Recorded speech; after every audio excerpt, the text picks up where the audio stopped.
بسم الله الرحمن الرحيم أعوذ بالله من الشيطان الرجيم بسم الله الرحمن الرحيم الحمد لله رب العالمين والعاقبة للمتقين وصلى الله على محمد وأهل بيته الطيبين الطاهرين المعصومين أما بعد قال الله تبارك وتعالى في محكم كتابه المتين وهو أصدق القائلين وقوله الحق بسم الله الرحمن الرحيم يا أيها الذين آمنوا قوا أنفسكم وأهليكم نارا नाज़रीन किराम सामीन मोहतरम सलाम अलैकुम व रहमतुल्लाहि व बरकातुहू। नाज़रीन किराम असां हुकूक ज़ौजनि जे वारी निशस्त में तव्हां सां मुखातब आहियूं ऐं रसूल इस्लाम हज़रत मोहम्मद मुस्तफ़ा सल्लल्लाहु अलैहि वसल्लम शब मिराज पंहिंजी उम्मत जे औरतुनि खे मुख़्तलिफ़ अज़ाब में ॾिठो ऐं उहे अज़ाब जो सोतो असां तव्हां जे लाइ बयानु कयोसीं ऐं अॼु असां बयानु कंदासीं त उहे अज़ाब कहिड़े सबब जे करे इन्हनि औरतुनि ते थी रहिया हुया। बस फ़क़ाल रसूलुल्लाह सल्लल्लाहु अलैहि वसल्लम या बुनैया या पहिरीं उहा औरत अम्मल मुअल्लक़ा बिशअरिहा फ़इन्नहा ला तुग़त्ता शअरहा मिन अर्रिजाली। पहिरीं उहा औरत जेका वारनि जे बल लटकियल हुई ही उहा औरत हुई जेका पंहिंजे वारनि खे न लिकाईंदी हुई, याने ॿियनि लफ़्ज़नि में उहा औरत जेका पर्दो न कंदी हुई गैर मुहरम मर्दनि खां।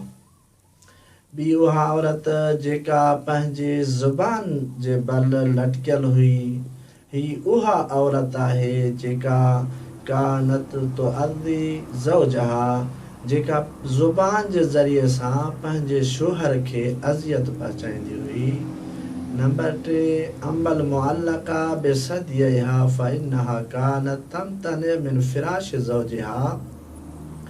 उहा औरत जेका पंहिंजे पिस्तान जे बल लटकियल हुई ही उहा औरत हुई जेका पंहिंजे शोहर खे हम बिस्तरी करण खां मना कंदी हुई। नंबर 4 उहा औरत जेका पेरनि जे बल लटकियल हुई ही उहा औरत आहे जेका पंहिंजे शोहर जी इजाज़त खां बग़ैर घरां निकिरंदी हुई।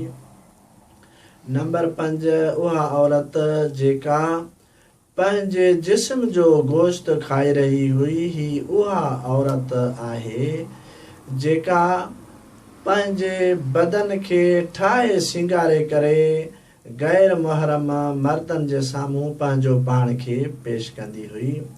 नंबर 6 अल्लती शुद्ध यदाहा इला रिजलैहा वसल्लत अलैहा अल हयात वल अकारिब। उहा औरत जेका पेरनि जे बल लटकियल हूंदी ऐं उन जा पेर उन जे हथनि जी तरफ़ बदल हुया ऐं उन ते विछूं ऐं नाग मुसलत हुया ही उहा औरत आहे जेका न वुज़ू जो ख़्यालु रखंदी हुई, न तहारत जो ख़्यालु रखंदी हुई ऐं न गुस्ल जनाबत करण वारी औरत आहे, न गुस्ल हैज़ ऐं न ई वरी निमाज़ खे अहमियत ॾियण वारी औरत आहे।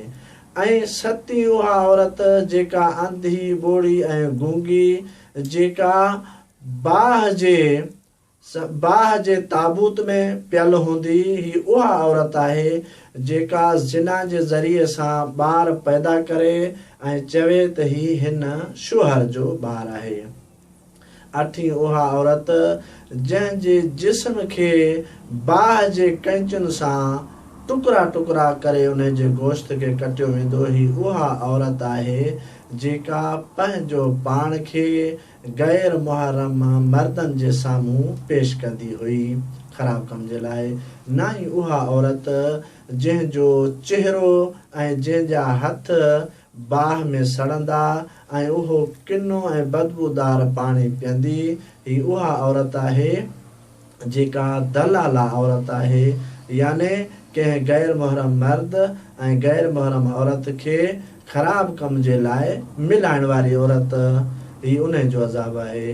नंबर 10 उहा औरत जंहिंजो सर खिंज़ीर जो हूंदो ऐं बदन गॾह वारो हूंदो ही उहा औरत आहे जेका नमामा कज़ाबा कूड़ी ऐं चुगलखोर औरत। 11 उहा औरत जंहिंजी सूरत कुते वारी हूंदी ऐं बाह उन जे हेठां दाख़िल थी रही हूंदी ऐं उन जे वात मां निकिरी रही हूंदी। ही उहा औरत आहे जेका हासिदा औरत, हसद रखण वारी औरत आहे। नाज़रीन किराम, बस जीअं आयत में मौजूद आहे, या अय्युहल्लज़ीना आमनू कू अनफुसकुम व अहलीकुम नारा, ए ईमान वारो पंहिंजो पाण खे ऐं पंहिंजे अहलो अयाल खे बाह खां बचायो।